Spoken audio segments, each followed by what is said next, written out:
This is Ari Koretsky, and welcome to Jews You Should Know, introducing the broader community to interesting and inspiring Jewish men and women making a difference in our world. Some are already famous, some not yet so, but each is a Jew you should know. We are back with another fabulous episode of Jews You Should Know. This week, the fascinating guest, continuing our author series, Chuck Lichtman. Chuck grew up on the hard-scrabble streets of Gary, Indiana, where he faced pronounced anti-Semitism as a child, and that really shaped his life path, as you'll hear about. He later became a fierce advocate for civil rights. He was actually the lawyer back in the hanging chads days of the 2000 Florida recount, for those old enough to remember that epoch in presidential election history. He eventually came to author a number of books, and he's got a new book coming out in just a couple months called The Sword of David, and he synthesizes there his passion for the land of Israel, his yearning for peace there, and his love of thrillers as well. So really excited for you to hear Chuck's story today. Meanwhile, a reminder as always to follow us on social media at Jews You Should Know, spelled out fully, on Instagram and Facebook, Jews You Should Know with the letter U, on Twitter. Subscribe wherever you're listening, whether that's Apple Podcasts, Spotify, Stitcher, Google Podcasts. Please let your friends know about this podcast as well, so that we can spread the word and have many more people enjoy this wonderful podcast. Comments, questions, Jews You Should Know at gmail.com. And now to our conversation with attorney, voting rights activist, passionate pro-Israel defender, and thriller author, Chuck Lichtman.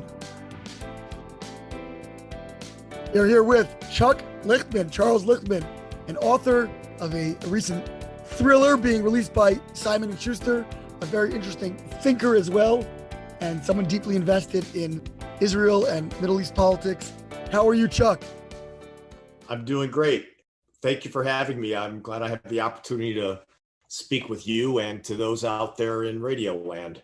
There we go, radio land. You might have to explain what radio is to some of our younger listeners, but audio land maybe.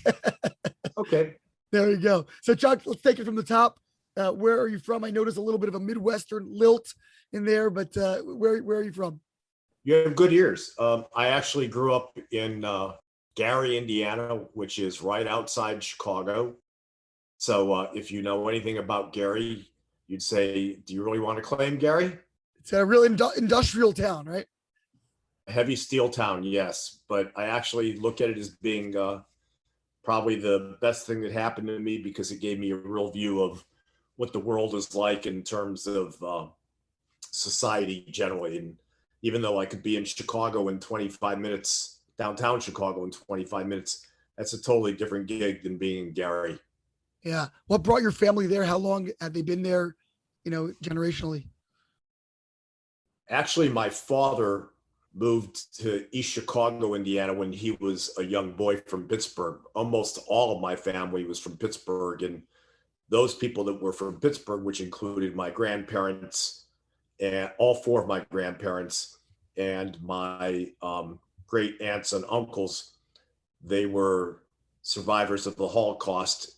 And that was only because they were the only ones of their family that had come to America pre-Hitler. So everybody was from Pittsburgh, and my dad came to East Chicago as a kid. My mom moved there after they met and got married in the 50s. And so was it did they have a lot of roots to kind of the Eastern European background? And was that a big sort of pall cast over your childhood? Well, I'd say that the pall that was cast over my childhood emanated largely from hearing about the Holocaust for as long as I can remember. That in itself is a story. And then also from my experiences growing up in Gary, living in an integrated community and being the victim of extreme anti-Semitism. And between the Holocaust and my neighborhood and getting beat up over 100 times, those experiences molded me as much as anything. My goodness, over 100 times. Tell me about that. So I'll try to tell it as quick as I can, but so I grew up, I'll just give you the basics of it. I grew up with hearing from my mother particularly, and never from my grandparents, who were the ones that lost everybody in the Holocaust. Like, they came from families of 8 brothers and sisters each, with all the cousins and the aunts and the uncles. So it was a huge family. And in each instance, either only one of them came early, or in my grandmother Hertz, her maiden name was Klein, and I consider myself a Klein. She had a brother and two brothers and a sister that came over. And other than that, everybody died. So I heard from my mother as long as I can remember about the Holocaust, and her words, which, I understand why she said them, but when I was 4 years old or 5 years old, and I'd hear the only good German is a dead German, that made an impression on me. And then I I grew up in Gary, and now you can't make this stuff up, but my house on the street on the right side, the family was named Keatsman. Mr. Keatsman literally fought for the Germans in World War II. All right. So I'm the only Jewish family on the street, and I've got somebody fighting for the Germans living right next door. And in fairness to Mr. Keatsman, he was a nice man, and my dad got along with him. His son was an anti-Semite, which means that he heard it inside the house, but at least Mr. Keatsman didn't say it. On the other side of the house, there were Lebanese Christians. They were vocally anti-Semitic with my parents from the day they moved in. I don't know exactly what they said because I was really young, but I know my dad was really angry. And my dad, it took a lot to get him angry. He was a really calm person. He was a big guy, and he was a really tough guy. So you didn't want to provoke him. They provoked him. So I had Arabs on one side, and I had Nazis on the other. And then I had people at the end of the street, the Ullman family, that were rampant anti-Semites. And there were some others on the block, and they were older and bigger than me. And every time I'd go down the street, because it was a dead end, there was no other way to get onto my street, the Ullmans would pick on me, and they probably beat me up, I'll say 30 times. And I'm a lot smaller, and I'm a lot younger. And then I probably weighed 125 or 130 pounds because I'm a kid. And there was a kid in the high school whose name is Lesh. He was the quarterback of the football team that would always make comments to me. And he must have punched me out at least 40 times. That's no exaggeration. And then there were others in the neighborhood. And finally, my dad figured out what was happening. And the next thing I knew, there was a big heavy bag, for boxing in our basement. And he told me some of his stories growing up in East Chicago that were anti-Semitic. And I was a self-taught karate kid, just like in the movie, pretty much. I went out and bought a book on self-defense and practiced hitting that bag over and over and over, and did every drill you could imagine. And finally, around my junior year of high school, when I gave it back to somebody that had been giving it to me for a long time, a guy named Oodles Cooper, everybody in the school heard about it. And with the exception of the Ullmans and Lesh, people left me alone. But those events almost single-handedly changed and made me into who I am today. I mean, you don't get rid of those.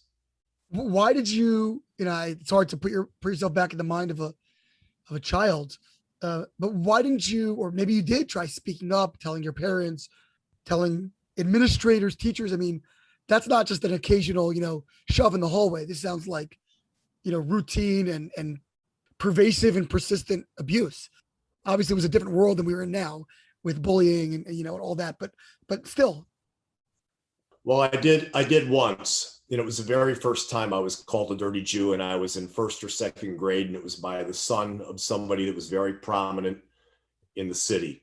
And I came home and I said to my dad, "What is a dirty Jew?" I was called a dirty Jew in school today. Why would someone say that? And my dad questioned me. He threw me in the car. We drove over to the man's house. He opened the door with his son right there. My dad confronted him. The man said, "Oh, that didn't happen." And my dad knew it happened. And he literally picked him up.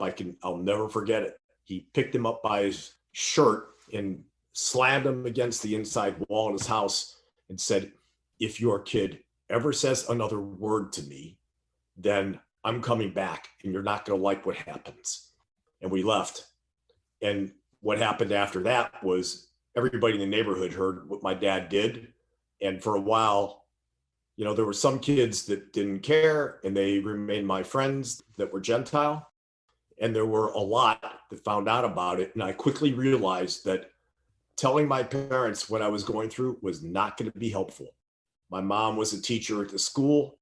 And if the school came down on any of these rednecks, they were going to take it out of me even more. So I just learned to keep my mouth shut about it.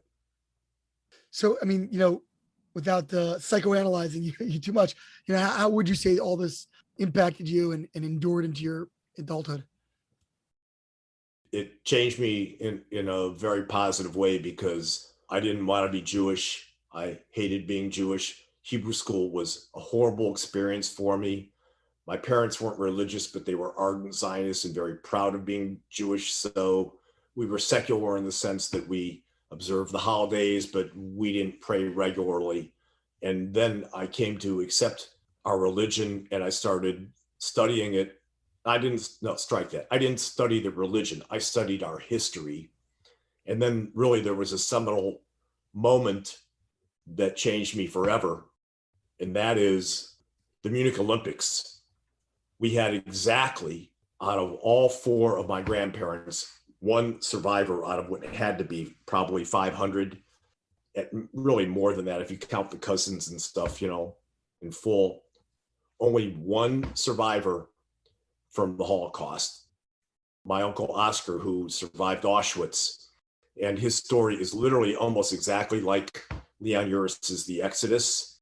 And so I grew up always hearing about Uncle Oscar and what an amazing man he was and what he endured and how he had a role in fighting in 1948 and Krav Maga, the whole thing.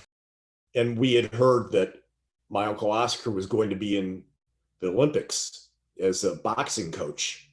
And we were watching it on TV. And of course, we know what happened when Black September came and infiltrated and killed everyone.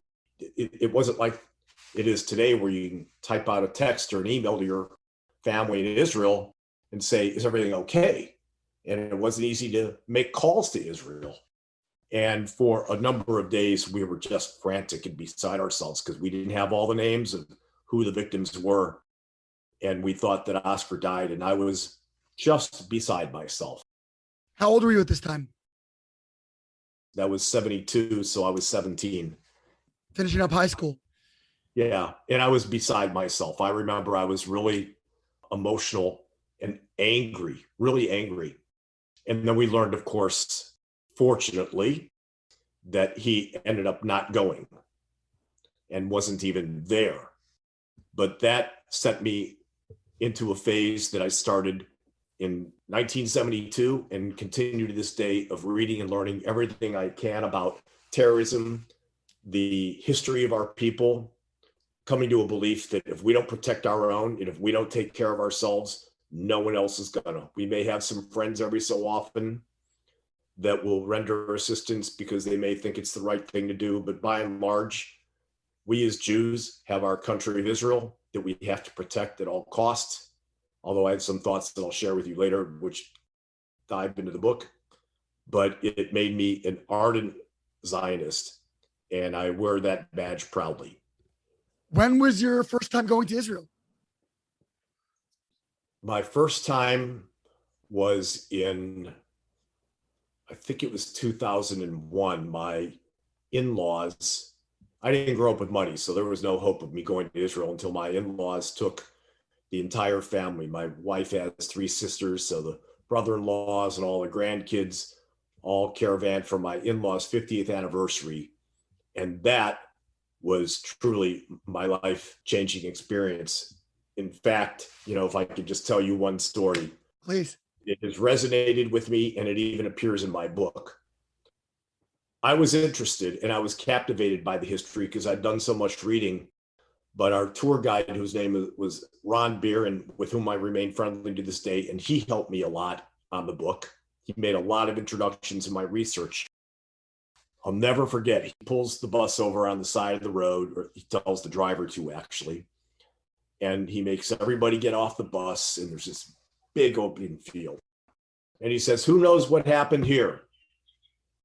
And nobody, of course, knows. And he says, "This is where David slew Goliath." And I remember getting a chill went right up my spine. And he goes over, and he's got my daughters and my nephew and my niece there, nephews and niece. And he picks up this rock and he's looking at it. He goes, "This is the rock that David used to slay Goliath with." Now, of course it wasn't, but the kid's eyes are open like plums. And I remember tears came down my eyes. I get emotional about it right now even. And I put that, there's a set, I managed to squeeze that into the book. But that moment is what really, for some reason, because I didn't like Hebrew school and I didn't really like reading about the Bible, but that moment drove home who I was for me, because David was the ultimate combatant. If it wasn't David slowing Goliath, where does our history go? Okay, so let's go back to the you're 17. You had this, you're kind of, I guess, taught yourself some martial arts. You're out of maybe out of the direct eye of the storm with some of the anti-Semitism. Where did you want to go as a young adult? Did you have strong career plans? Were you very directed or driven in a particular way? Where did you go from there? Well, there were two things that drove me and still drive me to this day. The first was I became fascinated with journalism. My mom had me reading from the time I was really young, like reading newspapers, talking about what was going on in the news, going back to when I was a really little boy. So little that when the Bay of Pigs happened and I was 7 years old, I knew about the Bay of Pigs and went to Hebrew school. And on Sundays, we actually talked about civic issues as opposed to dealing with, Hebrew school stuff.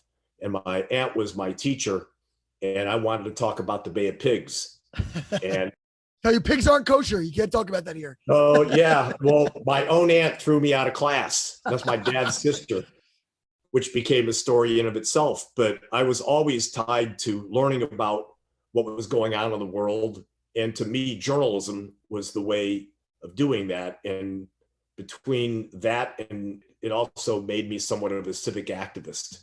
And to this day, even though I practiced law for 40 years, I view myself as a journalist, and I absolutely have always been a civic activist. So did you go to college ready to study journalism and kind of make your way in the newspaper business? Was that kind of your focus? I went to Indiana University, which was in state with the right tuition. I had to pay a lot of my expenses, and studied journalism and political science, and was somewhat active on the newspaper, not as active as I could have been, but because I had gone to Northwestern for a special journalism program. I have an excellent journalism school there, yeah. Right. And I would have gone there if we had the money, but we didn't have the money. That's where there in Syracuse is where all the sports journalists come out of. Exactly. You're right.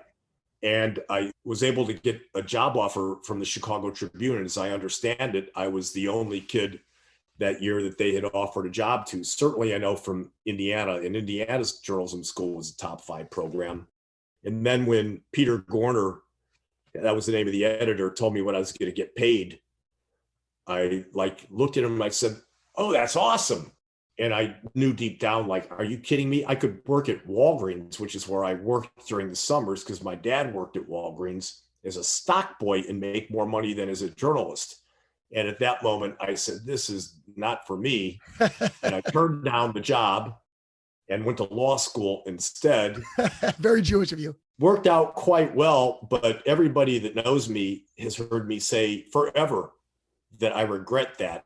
And that's also because, by the way, they said that they were going to start me out doing features, including what you proverbially hear as being, covering the PTA. And my goal was to get on the plane and go straight to Vietnam and report about what was happening there. And he said, yeah, maybe in 10 years. I'm like, I don't have 10 years. I'm not waiting 10 years. So. The war will be over by then. Yeah. So I went into law, and I did that for 40 years while I continued to read vociferously and write and do, things like that. It's fascinating. You mentioned going to IU, because just the other night, as part of my my work in Jewish education outreach, I happened to be at the home of or hearing from Mr. Jay Schottenstein, who's an IU alum. Jay's my fraternity brother. And he's ZBT, right? ZBT. So I don't know if you overlapped at all. He sounded like he was maybe a little bit older because no, we were there. I was there with him for 3 years. So funny, incredible. I was at his wedding with Jeannie. No, so I literally just met him the other night for the first time ever. And funny enough, I actually was going to try to get him on this podcast as well. Maybe I'll drop your name. So anyway, he talked about anti-Semitism at IU and the Munich Olympics in '72. That was one of the stories that I was there with a group of college students.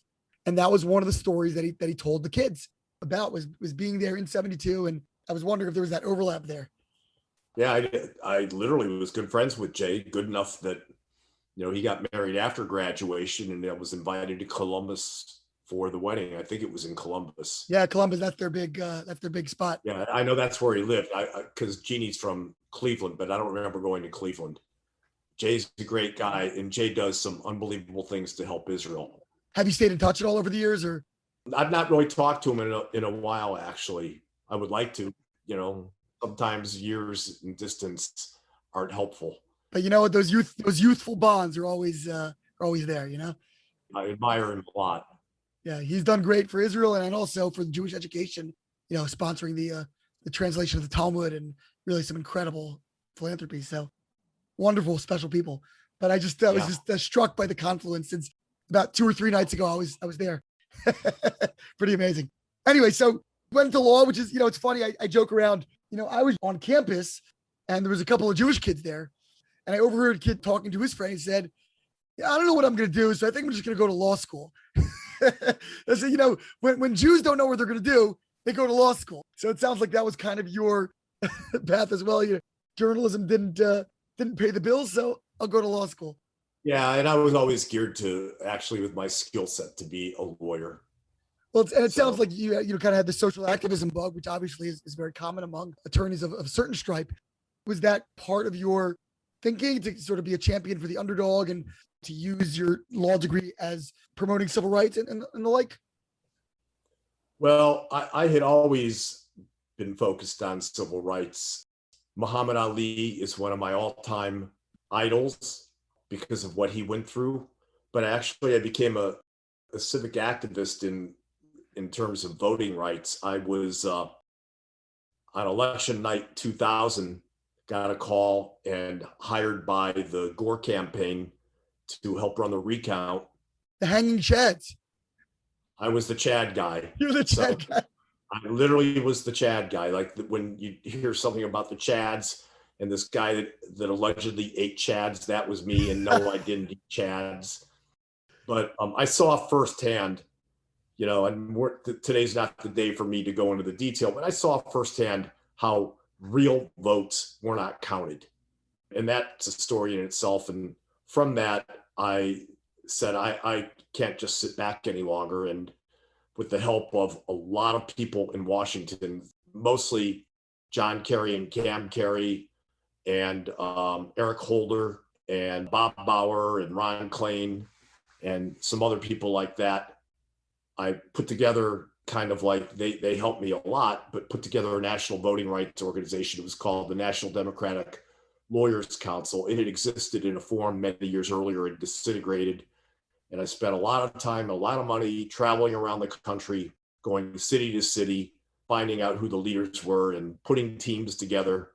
And then ultimately we got up to many thousands of lawyers, and I merged that into the DNC. And then I served as lead counsel for the Florida Democratic Party from 2000 on until 2016 when I said enough is enough. So I didn't work that campaign. And then I found out in 2018 when they had the Florida recounts that they didn't have a program that I'd put together and had been in place for all those years. So I took my job back and ran it again through the Biden election, and that was it. But it was all voting rights because I saw firsthand how minorities were discriminated against and how when legislatures have the ability to change laws to preclude voting, that they do so. What's going on in the news now is not new. That happens every cycle. And I took that really personally because if there's one thing that should be clear in this country is that every person should have the right to vote and have their vote counted. So I've spent a lot of time doing that. And I've also spent a lot of time working in the Jewish community as well. Do you find that this kind of voter fraud happens or voter exclusion happens on both sides of the aisle? Well, first off, I reject any notion that there's voter fraud, whether it's Democratic or Republican, and that's because it's almost impossible for there to be voter fraud based on showing up at the poll and showing them your ID and checking off your name and giving you a ballot. And contrary to what was happening in the last election, you can't run your ballot through the optical scanner twice. The computers are so sophisticated that just doesn't happen. What about mail-in voting and absentee voting, that kind of thing? It's a fiction. I think that, let's be clear, there are people that have bad intent.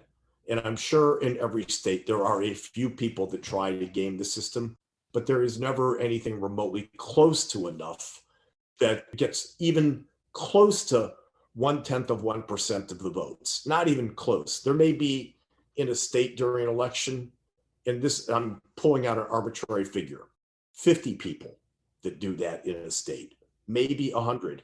And for all you know, half of them could be Democrats and half could be Republicans. Offsetting, yeah. Very, very few prosecutions for that. So it's just meaningless words that we're hearing in the media. And it's a shame because what you want to do, especially in a democracy as beautiful as America's, is to enhance the right to vote and have people feel confident in our systems. Yeah, I was asking, even if it's not fraud, do you feel that there's disenfranchisement that's sort of proposed on both sides of the aisle, or is that something you see only in one jurisdiction?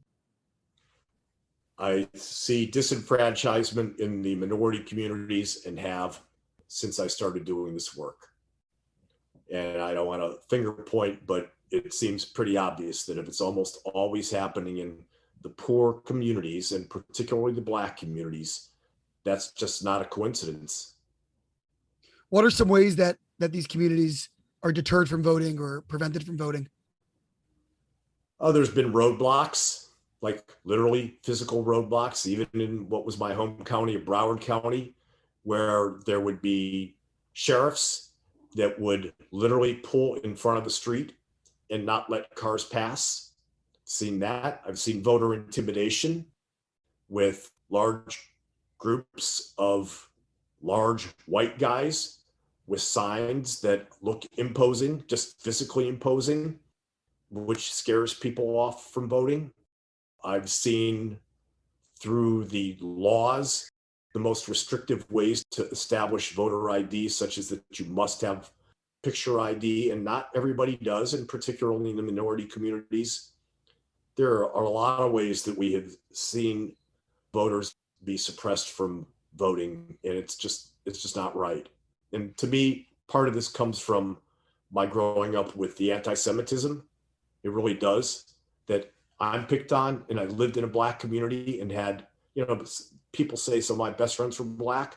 I had legitimate, real Black friends. I would be at their houses and I would see they lived different. They didn't have the same opportunity. They weren't treated the same in school. I would say that most of the kids in my high school got along pretty well with the Black kids, but it was different. And I saw firsthand, and I saw from my dad's stores because he worked in minority neighborhoods. It's a different way. And I think that's one of the things that I take as a positive from the anti-Semitism that I experienced, is that it opened my heart to understanding that everybody deserves a fair shake. Okay, I came out of my anti-Semitism just fine. And because we're white, I can walk down the street in most neighborhoods and nobody's going to be able to look at me and say, "Oh, there's the Jew." But if you're black, it's not like that. If you're Hispanic or Asian, it's not like that. So experiencing prejudice has helped me understand prejudice and become sensitive to it. What's interesting though is that, you didn't adopt that sort of victim card, although you experienced this extreme prejudice and physical abuse, which is, I would say, beyond what most people really experience, even if they do encounter bigotry or prejudice. The degree that you experience seems to be much more significant. Do you ever view other populations and say, look, I experienced this and I pushed through it. I didn't consider myself a victim. I didn't. And does that ever upset you when you see others grabbing onto the mantra of victimhood? You raise a point that I've never actually talked about, with the exception of one friend. I have 4 guys that I've known all my life, and we consider ourselves brothers. And one of them in particular, I was with him all the time, and I never, ever let Ron know what was happening with me. My friend Barry, who I knew from the day I was born, and Barry and Ron, me and 2 other guys, inseparable to this day. And I refused to wear that victim hat. And maybe it was because I didn't want sympathy. I didn't want them to act like they had to protect me. And there became a point where they didn't have to. But I understand human emotion, and I am sympathetic to those that have been victimized and why they share their being victims. I really do get that. It's painful. I mean, I don't want to suggest that because I kept it to myself, I didn't feel the pain. I could go back and look at certain periods of my life, like my 8th and 9th grades, where I know I was depressed. Back then, I didn't understand that I was depressed, but I can look back at my behavior and think of things that I did and how I sheltered myself and hid it. So I am really sympathetic to those people, because that means they're feeling real pain. The question, I guess, becomes, what do you do with that pain? And I think one of the concerning features of our current moment, to me at least, is the sense that people feel victimized and then they don't want to claim agency. In a certain way, I think it's almost infantilizing to people that, it says, well, these people have been victimized and therefore they can't transcend their circumstances. They can't excel. And I look at Jewish history and I say, well, wait a minute. We were also deeply traumatized, and Jews didn't complain about it. I mean, might have complained, but we also acted at the same time.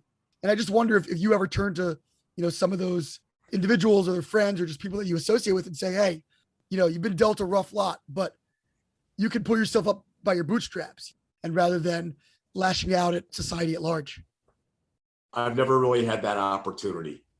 Yeah. I mean, I would submit, because I believe heavily in my book, and my book is going to give me a platform to speak, including hopefully at JCCs and in front of federations, that would give me a platform when I get up there and talk about the book. That's something that could be integrated into my story, because to me it's real, but I've not yet had that opportunity. So I guess over all these years, you're working as a lawyer and you're doing all this, you're doing civil activism and doing, I'm sure, a lot of wonderful things, but it sounds like you really kept your passion for Israel throughout. And I wonder, what was your relationship with Israel? Did you visit frequently? Were you engaged in the various pro-Israel advocacy organizations or things of that nature over your career, over your adult life? And then at some point, how did you end up wanting to really write about Israel? So my first trip with my in-laws after that, I'd have to go back and reconstruct for sure. And I think that was 2000. Or maybe it was 2001. It's possible it was 1999. My wife would know, she's not around. But be that as it may, after that, I went back 6 times. I think I would have been back there this past year, but for COVID. And the moment COVID is lifted, if I can get back there, I will. I can't get enough of Israel. And my first novel was a Middle East terrorist thriller. And that had a somewhat heavy Israeli bent, but it was also more American domestic and dealt with this notorious terrorist, Carlos the Jackal, who, it's a crazy story, agreed to give me his first ever interview. That in itself is wild. But all the time, my eye was really on Israel because I had a lot of Israeli characters in that book, and almost all of them, with the exception of those that die off, I like to kill people off in the books, make it into the Sword of David. And I kind of knew what I was going to write for the second book, being the Sword of David, which is not quite a sequel to the last inauguration, but it has a lot of the same characters, and then that story moves forward. And I wanted that to be entirely focused on Israel, and a concept that becomes clear the more you read the book. And I'll only say that it has a heavy peace theme to it. And I anticipate that unless this book just fails miserably, and I really don't think it will, it's already getting traction, that I'll continue to write with these characters and tell the story of Israel. And actually, my one dream, and I've said this for a long time, is that if I can actually get recognized and people say, this guy has it, my all-time favorite book, period, is Exodus. And I would love to approach the estate of Leon Uris and get their permission and write the sequel to Exodus, bringing it current. That would be my dream book. I've said that for 20 years now. Okay, you'll get there. I think you'll get there. How did you get into writing thrillers? Because it sounds like early on you were a journalism guy, and then you went to law. Thrillers is a whole different, not fiction is a whole different animal, and then thrillers, and that's a different kind of thing. So I know that we're on video, but I'm going to show you something and then you'll get it. You can see right here, these are paperbacks from Ian Fleming Bond novels, right? Yeah, James Bond, yeah. All right. So my uncle Alfred, may he rest in peace, when I was a young boy, and I don't remember now if it was From Russia with Love or Dr. No, but I know I was already reading by then, takes me to see just me. I'd never gone out with him alone before then and never after that, but he takes me to go see one of those two movies, and I am just blown away by the movie. And if my parents were here, they would say this is true. I went back to my uncle's house and told him I loved the movie. It was unbelievable. And we talked. And then he brought me all of these bags in a paperback book. He went upstairs. He came back 5 minutes later. I still have them to this day. That's how important they were to me. And I went through them. And I then told my parents that when I grew up, I wanted to write James Bond books, those kind of novels. And I've been hooked on spy thrillers ever since. And it migrated from Bond and Ian Fleming to Ludlum to Clancy to Silva. And now I focus only exclusively, practically, I'd say, on Middle East thrillers. And that's why I write them. You must love Fauda then. I love Fauda. And I had the opportunity to meet Avi, the producer, on one of our missions. I actually want to interview him also. So there we go. Yeah, awesome. Great show. I figured that just kind of put everything together that you're interested in. So. Oh, yeah. It's funny you talk about James Bond because they were in the news today. I think Amazon just bought the MGM, right? Yeah. James Bond just in the news today. I just read that headline yesterday or today. I wish I was 30 years younger because I'd auditioned for the role. But nice. So tell me about the Sword of David, the current book. It's coming out soon. And in particular, you talk about this vision of reconciliation, of peace, and sort of your perspective on how peace could be actualized in this conventionally very difficult region. How did that play into the book and so forth? Well, I need to go back and give you some background on the book because I can't really talk about the ending because it would really ruin the story for the reader. I will tell you that the ending is unique. It has never, ever been written. I can promise you that. Second, I think people will find it uplifting. And third, people will absolutely, based on what's happened in Israel the last couple of weeks, find it very timely. I wish that what happened did not occur and that this would play to my benefit in the book. I can't control that. but the book is unbelievably timely. I knew how I wanted to end the book, so I started with the premise, well, how the hell do I get there? And I had to kind of like outline backwards. And by doing that, I went all the way back to our history in 70 AD, where the prologue begins with the destruction of the Second Temple, explaining what happened to the Ark of the Covenant and the Ten Commandments. That jumps to present day with the terrorist attack at the wall, where the hero Chaim Klein finds the Ark hidden under the Temple Mount. That sends him on a search for the Ten Commandments. And from there, it has a heavy terrorist theme, while at the same time, search for the Ten Commandments.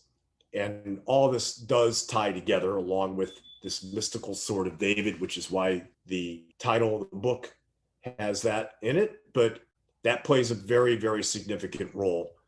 And I bring it all together, but I really think that if the people listening in on this right now heard it before they read the book, because you don't see it till it's right in front of you, that would be bad.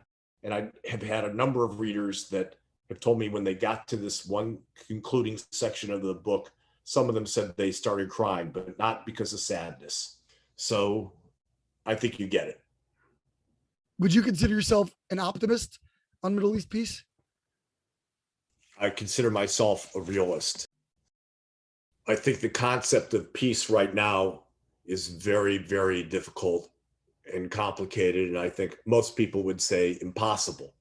But having studied closely the Oslo Accords and becoming somewhat friendly with Joel Singer of late, who was the lead negotiator for Israel, and rewatching over and over the Oslo Accords, what I keep coming back to is that if you look at the history of Yasser Arafat, I think that Israelis in the 60s and the 70s considered him the most dangerous man in the world.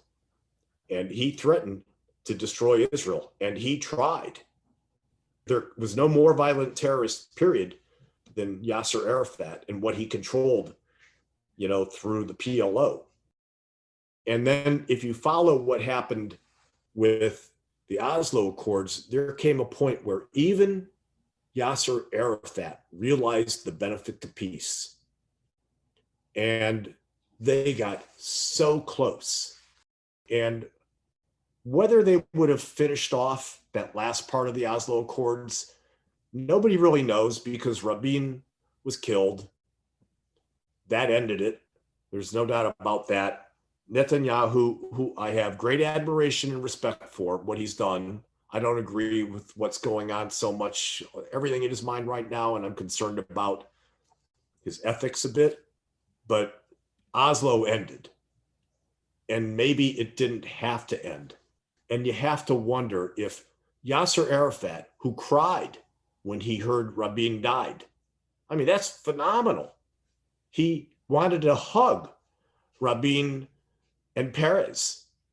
And there was a negotiation before they actually walked out with Bill Clinton, please, no hugging. And then Arafat hugged him anyway. I don't know if you know that story, but if Arafat and the PLO, which is effectively, now they call it the Palestinian Authority, but it's underlying that is the PLO, could get to this point where they wanted peace and both sides saw the benefit to it, I can't rule out that with a bunch of circumstances that I've been mulling through, in fact, that Israel could get there as well, even with what just happened. But it would take a tremendous amount of work, and it would take a change of mindset of a lot of people in Israel to do it. But I do see optimistically a road if the Israelis first come to the perspective that we need to do just a few things differently.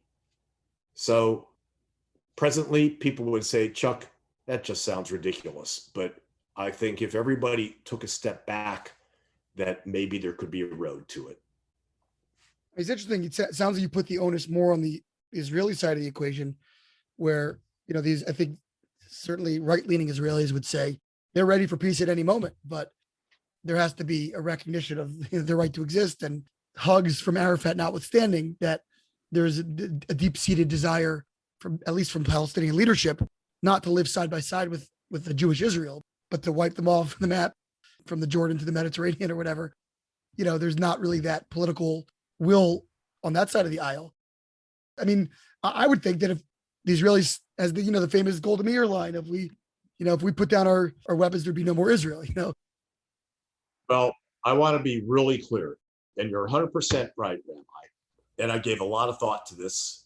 And I do blogging on my website of chucklichtman.com. And I wrote one just this past week that deals with this issue. And first and foremost is that, while Fatah is not a terrorist organization, it must renounce terrorism and acknowledge Israel's right to peace. That's what the PLO agreed to in the Oslo Accords. Hamas is Hamas. I don't have any expectation Hamas is going to change, but if things happen the right way, maybe Fatah stays in position to run the Palestinian Authority and not Hamas.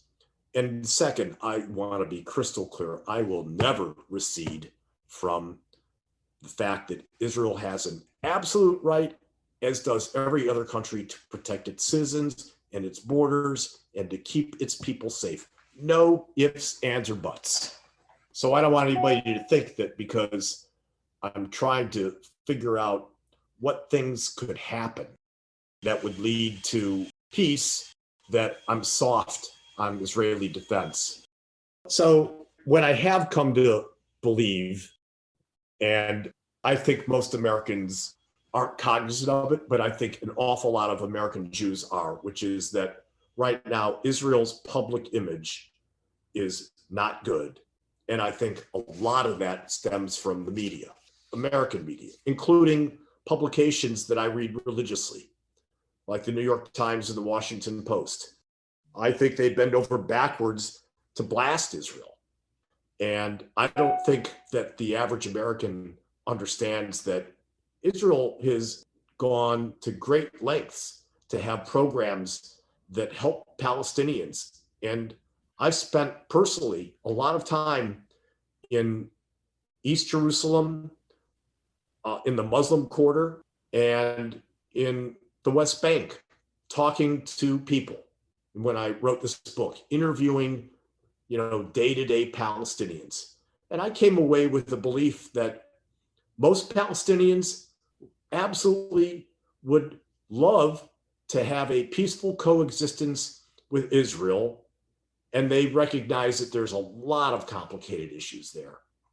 But I think that Israel has to recognize that the court of public opinion worldwide is very powerful.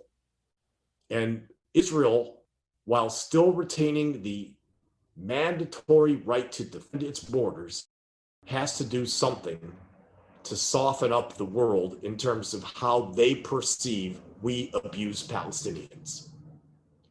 And I think that if there were the right public relations, that could go a long way. And to me, there's some simple things. Like one of the things that I wrote was that, optically, what happened in Sheikh Jarrah, the neighborhood with the eviction of the 6 families, just from an optics standpoint, forget about the legalities. It just looks horrible. I understand the argument and I understand the emotion of why many Israelis would say they have to go. And while I don't think that single-handedly started what happened in the past 3 weeks with Hamas, who I think was just looking for an opportunity. And with Abbas, trying to delay elections and Abbas delaying elections, right? And I looked into that in depth also, that, what? Who cares? If 6 families keeping their homes that they've had there for 70 years is going to bring down the temperature, let it be. Pick your battles. Not everything has to be a war. It's funny because I wrote this in my blog. I had more people either write back to me or call me and say, you are so right about that. Now I know, okay, these are American Jews and they're not living there.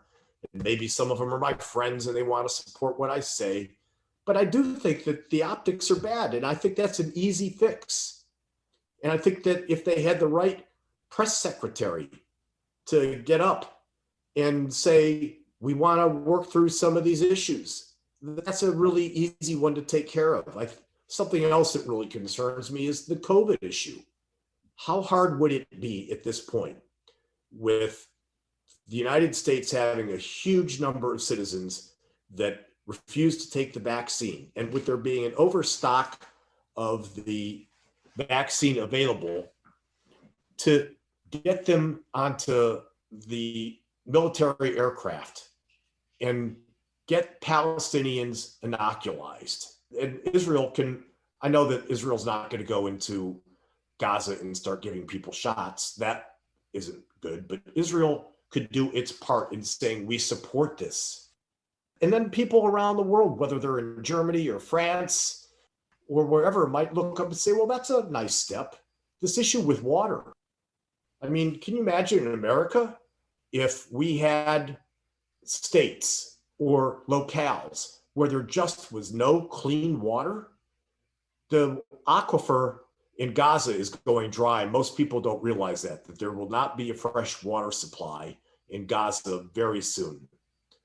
And I think something like making sure people have water is kind of fundamental to the consistency of who we are as Jewish people, of trying to do the right thing and having sympathy for the plight of others. And since we've suffered so much over the millennia, we ought to be a little thoughtful about how we treat the people that we share borders with. Well, here's the devil's advocate, Chuck, is that, Israel does an incredible amount of humanitarian things all over the world. And how much press does that get? When you look at the double standards, it gets no press. You look at the double standards with, I just saw one of these memes today about, 40,000 Palestinians killed in Syria, X number killed here, X number killed there, 1 million, Uyghurs killed in China, and 80 Gazans killed.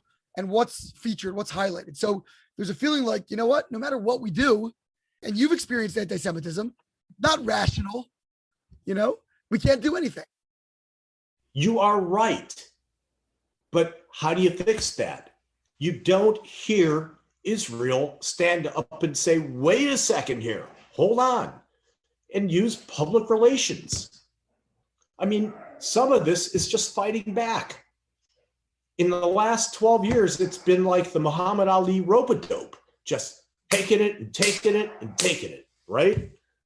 And I think that if you take a look at some of the great things that have happened where we have absolutely tried to help the Palestinian people, but publicize them. Let the world know. That's why we have press secretaries in the United States that stand up every day and give a report. Here's what's happening. Here's what we're doing. And frankly, and this I'm really serious about, we need to call out the American press. I'm angry at the New York Times and the Washington Post and on with the publications, CNN, that don't tell the whole story. And to me, as a journalist, I'm offended by that notion. And we need to do a better job of calling out the press in America, worldwide, where I think it's a little less likely because there's other institutionalized prejudices there. And in Israel, they need to start letting people know more. I understand that we can't control what press in France is going to report. We can't. But we can control, if it's focused and done the right way, messaging that the US community says, you guys are not telling the truth. You're not telling the whole story. You're only telling the story that we're victimizing the Palestinians, when that's not altogether true. They're not telling the story of the Palestinians that say, we would love the opportunity to live in peace with Israel. They know the Palestinians that live in Israel, particularly, I think, in the Muslim quarter and in East Jerusalem, and then I've been in a bunch of those towns, they would much rather have peace and have us rule them than to hypothetically have Hamas be their leaders. That puts their lives at risk. They don't want that. just in starting to wrap up, you've been obviously a lifelong political activist and specifically within the confines of the Democratic Party and even formally representing the party and building some of its, institutions. I've interviewed on this program quite a few, say really bulwark, pro-Israel centrist Democrats, people like David Lukens and Stuart Eisenstadt and others, Joe Lieberman, who obviously was no longer Democrat, but made his career there in the party. Are you concerned, as someone who I think shares a lot of those sensibilities and that really pro-Israel stance, are you concerned about the current tilt of the party and the direction it's going and how vocal its progressive or left wing has been, especially recently in its anti-Israel sentiment? The left wing of the Democratic Party does not speak for me. I'm distressed about it. What I wish could happen, because I know that AIPAC has done this in the past, is that AIPAC take certain members of the House of Representatives that are left-wing and outspoken and don't know the facts and take them to Israel. And I know for a fact that they have done that with members of Congress in the past and taken them everywhere and not just giving them the one-sided tour. So they really can see what's happened. And to me, that's a failing of public relations. It's a public relations issue. So I have to tell you, if the whole Democratic Party all of a sudden became anti-Israel, I would feel like a person without a party, because I don't believe in the restrictive views of what the Republican Party looks like right now in terms of civil rights. And I will never, ever turn my back on Israel. And both of those are so deeply ingrained in me, I don't know what I would do. I guess I'd run for president as an independent. You might go like Joe Lieberman, exactly, being independent and, hybrid. Incidentally, Joe Lieberman gave me a very nice quote for the book. That's actually, I actually saw that. I forgot what he compared it to. He had a nice metaphor. I forgot what it was. Well, he as others have said, it's the Jewish Da Vinci Code. That's what it was. Yes, Jewish Da Vinci Code. I knew there was something that was gripping about his description that I had forgotten. Speaking of the book, as we close up over here, Chuck, when is it coming out? You got Simon & Schuster on board, which is pretty impressive. When is it coming out? And also, where can people find your previous book if they want to do some summer reading? And where can they follow your journey as well in general? Well, The Sword of David will be released publicly on September 7th, and pre-sales are available right now on Amazon. And I understand that it's doing pretty well. So I would tell people, start ordering from Amazon this moment. The Sword of David has been out of print largely because that publisher went bankrupt. However, I obtained the rights to my own book, got them back basically out of bankruptcy, and I will be putting it up on my website for sale, but not until after The Sword of David comes out, because I don't want to detract from that book. Well, I have my advanced copy right next to me. I'm very excited to dive into it. And I love Fauda too. So if you love Fauda and have put that in there, then there we go. Okay. Well, I really appreciate you giving me the opportunity to be with you. And I thank you very much for it. Thank you so much, Chuck Lichtman, author, activist. Thank you so much for joining us. Okay. Thank you. This has been Ari Koretsky on Jews You Should Know. Please visit us at JewsYouShouldKnow.com and subscribe at iTunes, Stitcher, or wherever you consume podcasts. Find us on social media at Jews You Should Know. If you'd like to become a supporter of this podcast, we would greatly appreciate that, and you can do so by visiting patreon.com. That's patreon.com/Jews You Should Know. Finally, if you have enjoyed this podcast, please leave us a review so that we can continue to grow and introduce many more people to Jews You Should Know.